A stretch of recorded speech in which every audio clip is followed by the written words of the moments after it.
Hey guys, हम लोग अपना एंगुलर का ट्यूटोरियल आगे बढ़ाते हैं। तो अभी तक हमने क्या क्या पढ़ा है। हमने पढ़ा है व्हाट इज़ एंगुलर।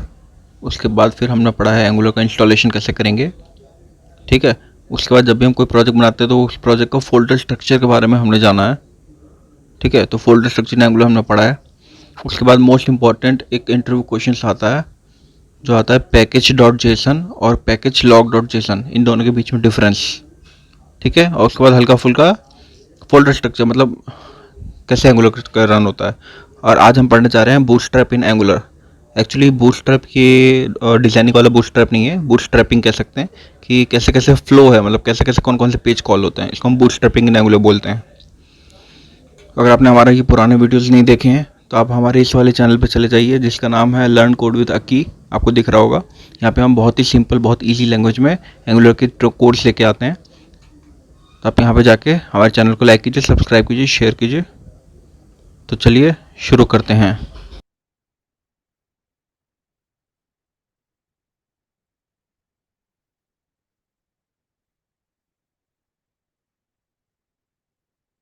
तो अभी हम बूटस्ट्रैपिंग इन एंगुलर शुरू करने जा रहे हैं। ये शुरू करने से पहले जो हमने लास्ट टू लास्ट क्लास में एक प्रोजेक्ट बनाया था टेस्ट नाम से, हम उसे ओपन कर देते हैं। ठीक है। तो जब तक ये ओपन हो रहा है ना, तब तक मैं आपको थ्योरेटिकल पोर्शन में ले चलता हूँ। ठीक है। थ्योरेटिकल पोर्शन में ले चलता हूँ।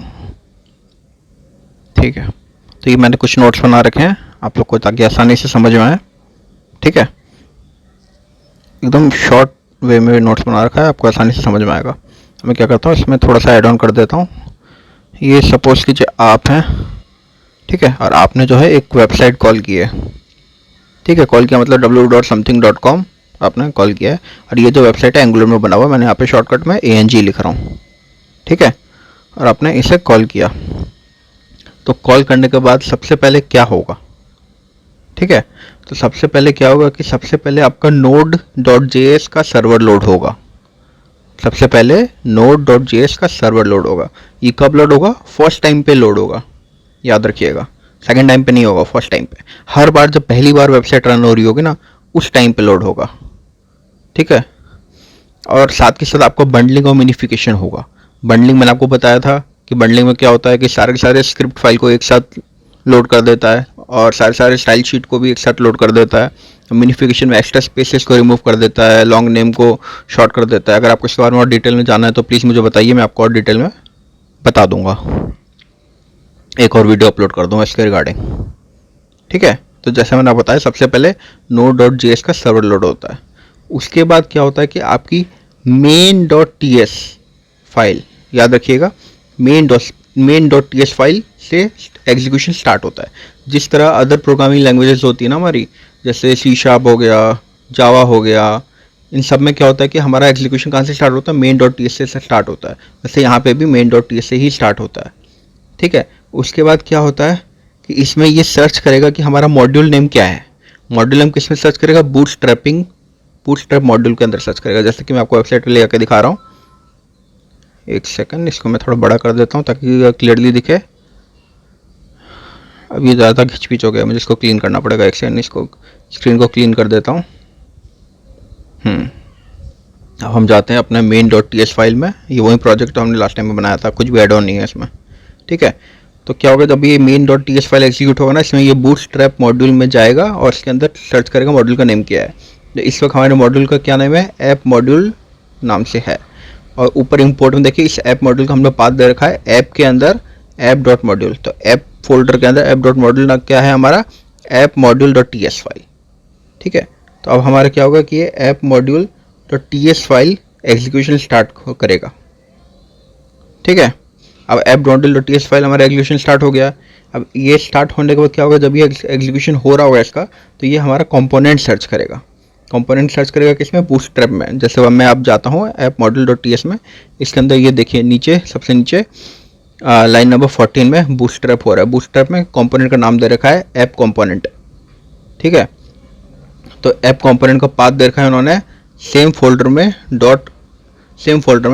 App dot component. App dot component यानी कि हो गया हमारा app component dot T S. याद रखिएगा, जो हमारा मॉड्यूल लोड हुआ है ना वो हमारा रूट मॉड्यूल है, और जो हमारा कॉम्पोनेंट लोड हो रहा है फर्स्ट टाइम वो हमारा रूट कॉम्पोनेंट है। किसी भी प्रोजेक्ट को रन होने के लिए रूट मॉड्यूल और रूट कॉम्पोनेंट होना बहुत ज़रूरी है, ठीक है। और जब भी हमारे कंपोनेंट लोड होगा तो साथ के साथ उसका टेम्पलेट यानी कि डिज़ाइनिंग पार्ट, क्लासेस यानी कि कोडिंग पार्ट समझ लीजिए एक तरीके से, और बहुत सारे डेकोरेटर्स होंगे जो इन सपोर्ट में रन होंगे, ठीक है। अब जैसे मैं आपको दिखा रहा हूँ टेम्पलेट यूआरएल, ये जो है आपने मान लीजिए एचटीएमएल का अलग से एक फाइल बना रखी है ना, तो उसको कॉल करने के लिए, ये सीएसएस की फाइल कॉल करने के लिए स्टाइल यूआरएल, ठीक है। इसके बारे में और डिटेल में अगले वीडियोस में बताऊंगा, ठीक है। सिलेक्टर हो गया कि किस नाम से इसको कॉल होगा, ठीक है।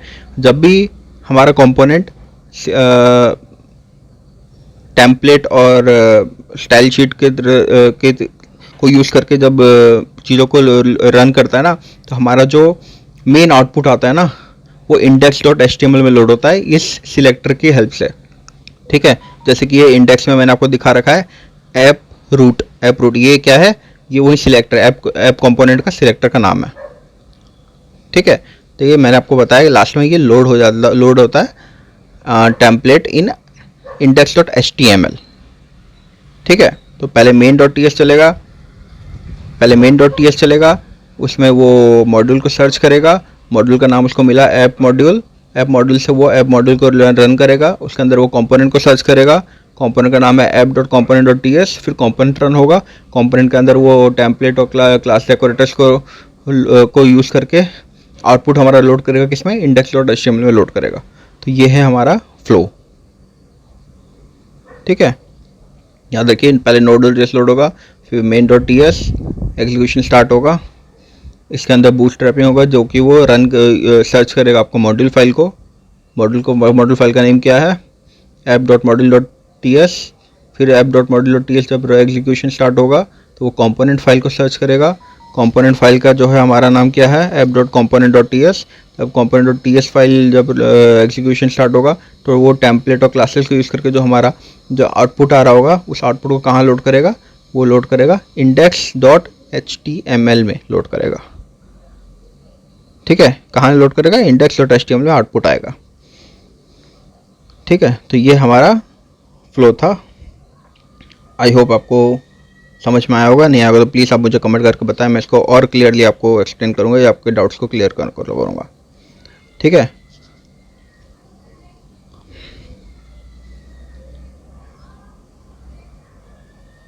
अब मैं आपको ये प्रोजेक्ट को रन करके दिखाता हूँ। अब यहाँ पे मैंने आपको क्या बताया था, npm स्टार्ट लिखेंगे हम लोग, ठीक है। तो इंटरनली ये देखिए क्या रन होगा, ये आपको दिखाता हूँ।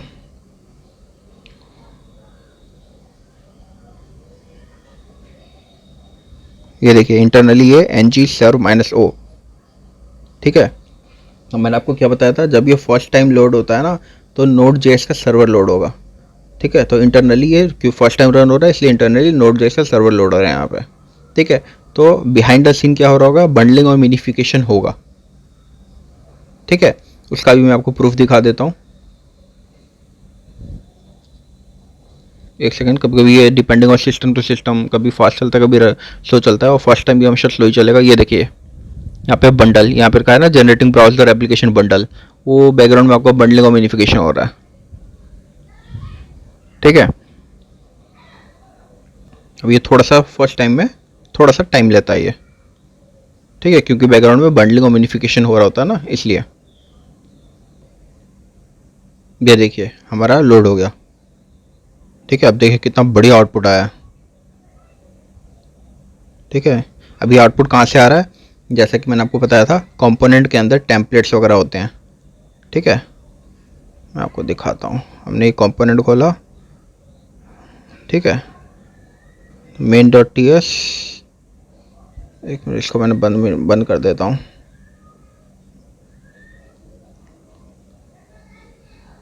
ठीक है। मेन डॉट टी एस में ऐप मॉड्यूल, यहाँ से ऐप मॉड्यूल यानी कि module dot T S file call हुआ, यहाँ से जो है हमारा ये कंपोनेंट लोड सर्च करेगा, कंपोनेंट फाइल लोड करेगा, कंपोनेंट के अंदर हमारा टेम्पलेट और CSS की यूज़ से आउटपुट जनरेट करेगा जो कि इंडेक्स में लोड होगा। तो ये HTML मान लीजिए, ये जो तो पहले से जो दिए वो मैंने डिलीट मार दिए। यहाँ पे मैं अपना लिख रहा हूँ H1, यहाँ पे मैं क्या लिखूँ, लिख देता हूँ हेलो, ठीक है, हेलो माय फ्रेंड, ये लिख लेता हूँ मैं, ठीक है। अब मैं ब्राउज़र पे जाके आपको दिखाता हूँ। देखिए, ये देखिए आ गया आउटपुट, ठीक है। तो जैसा कि मैंने आपको बताया कि कंपोनेंट टेम्पलेट और टेम्पलेट की और आपको क्लासेस हो गया, स्टाइल्स की मदद से जो भी आउटपुट आता है उसको इंडेक्स डॉट एचटीएमएल में करता है। अब ये टेम्पलेट यूआरएल आपको दिख रहा होगा, इसी टेम्पलेट यूआरएल में उस फाइल को कॉल किया हुआ है app dot component dot HTML को, ठीक है। यहाँ पे एक और मेटा डाटा होता है जिसका नाम होता है टेम्पलेट, ठीक है। अब यहाँ पे आप डायरेक्टली एचटीएमएल के कोड्स यहीं पे लिख सकते हैं। मैंने सिंगल कोड्स में वहाँ पे जो लिखा था वो यहाँ पे आपको लिख के दिखाता हूँ। देखिए देखिए यहाँ पे वो हट गया, ठीक है। यहाँ पे मैं अब कुछ और लिख के दिखाता हूँ आपको। H3 के अंदर मैं लिखता हूँ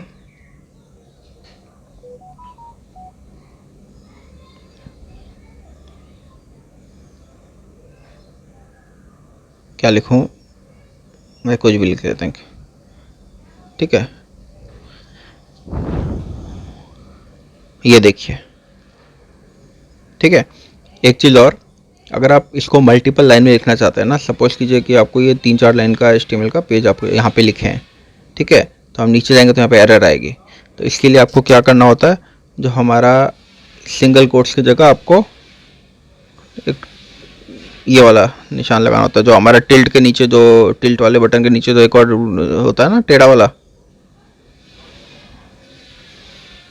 वो लगाना होता है, ठीक है। आप देखिए, आप नीचे जाएंगे तो कोई एरर नहीं आएगा। तो आप इसमें मल्टीपल लाइन ऑफ वो भी लिख सकते हैं, लेकिन जनरली इसको कोई यूज़ नहीं करता है। जनरली हम लोग जो है एक्स्ट्रा वाले ही यूज़ करते हैं, मतलब जो,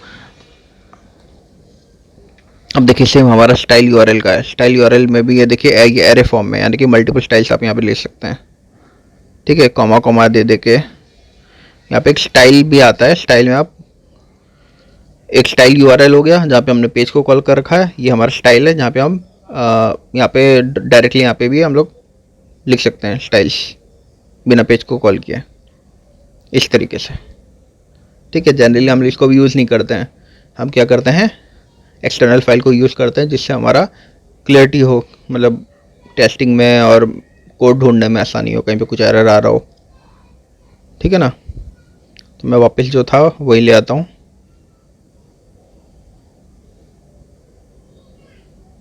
ठीक है। तो ये हमारा पहले जैसा हो गया, ठीक है।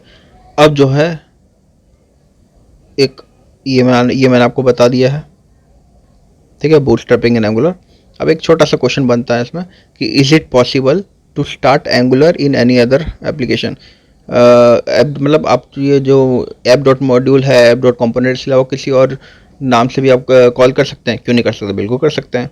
इसमें आपको कुछ नहीं करना है, यहाँ पे मैंने स्टेप्स बता रखा है, ठीक है। वही है कि आप अपने अपने नाम से आपको जो भी रखना है, आपको अपना कस्टम नाम से मॉड्यूल का नाम रख लीजिए, कस्टम नाम से आप अपना कंपोनेंट का नाम रख लीजिए, ठीक है। और जहाँ पे आपका कंपोनेंट मॉड्यूल कॉल हो रहा हो वहाँ पे अपने वाले मॉड्यूल का नाम रख लीजिए। जैसे main.ts में आप फाइल जाएंगे तो वहाँ पे ऐप मॉड्यूल की जगह अपने मॉड्यूल का नाम कॉल कर लीजिए और आप उसका पाथ दे दीजिए। सिमिलरली उस मॉड्यूल फाइल में जाके जो कंपोनेंट कॉल हो रहा होगा वहाँ पे आप अपने वाले कंपोनेंट को कॉल कर लीजिए, ठीक है। और कंपोनेंट बनाने का ng.सी आपको याद होगा कंपोनेंट का नेम। इस तरीके से हम कंपोनेंट जनरेट करते हैं, ठीक है। ये देखिए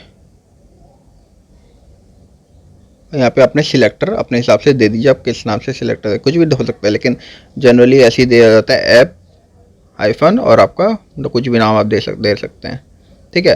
अब आपको कुछ नहीं करना है। अब इसको जो है अपने इंडेक्स फाइल में वहाँ पे रिप्लेस मार दीजिए, यहाँ पे ऐप रूट कॉल हो रहा है वहाँ पे रिप्लेस कर दीजिए, ठीक है। हाँ, और main.ts फाइल में भी जाके आपको जो app.module.ts फाइल था, ठीक है, उसको अपने कस्टम मॉड्यूल जो आपने बना रखा है उस नाम से भी आपको रिप्लेस करना है, ठीक है। और टैग को आपको इंडेक्स HTML में डालना है, बस इतना सा काम करेंगे तो आपका कस्टम मॉड्यूल और कस्टम कंपोनेंट कॉल होगा, ठीक है। बहुत ही सिंपल था ये, कुछ भी नहीं। आप क्लियर नहीं होगा तो बताइएगा, मैं आपको प्रैक्टिकल करके दिखाऊंगा। तो ये हमारा बूटस्ट्रैपिंग इन एंगुलर हो चुका है। ठीक है, थैंक यू।